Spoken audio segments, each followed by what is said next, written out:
Hello guys! For today's vlog, magluluto na naman po tayo guys. Yan po yung salmon.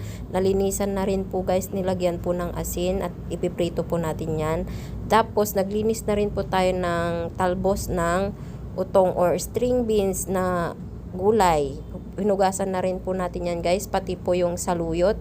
Diyan po binabad na rin po natin. Hugasan na rin po yan guys. Pati rin po yung kalabasa, yan guys, hiwa-hiwa na rin po, nahugasan na rin po natin yan guys. Tapos magpiprito na po tayo ng isda. Yan po yung salmon na nalinisan, yung pinakita ko po kanina na una guys.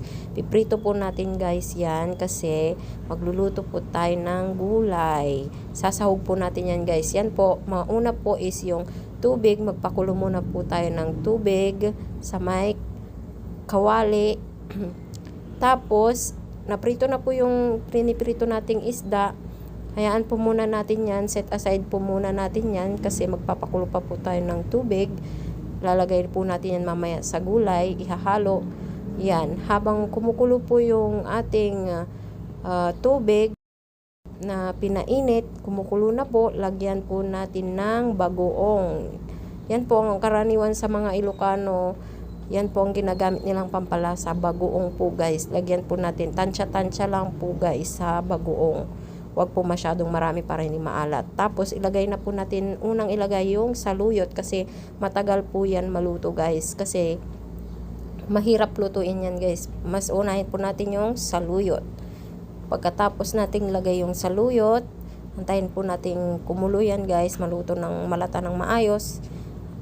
Timplahan na po natin yan guys. Lagyan na natin ng other na pampalasa na gusto nyo guys. Pero ako, bagoong lang po. Tas konting pampalasa na magic. Yun lang po ang nilagay ko. Wala nang asin. Yan lang po talaga yan.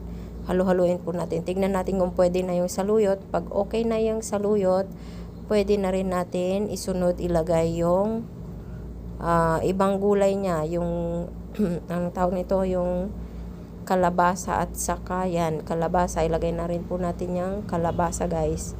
Lagay po natin lahat yung kalabasa. Pagkatapos natin may lagay lahat ng kalabasa, susunod din po is yung ating talbos ng string beans or utong po. Utong ang tawag namin dito sa Ilocano guys, utong. Talbos ng string beans. Lagay din po natin yan. Naugasan na po yan guys. Lagay po natin, paibabaw po natin. Madaling maluto lang po yan guys. Yan. Talbos na yan. Saka yung kalabasa. Kaya pinagsabay na po natin yan guys.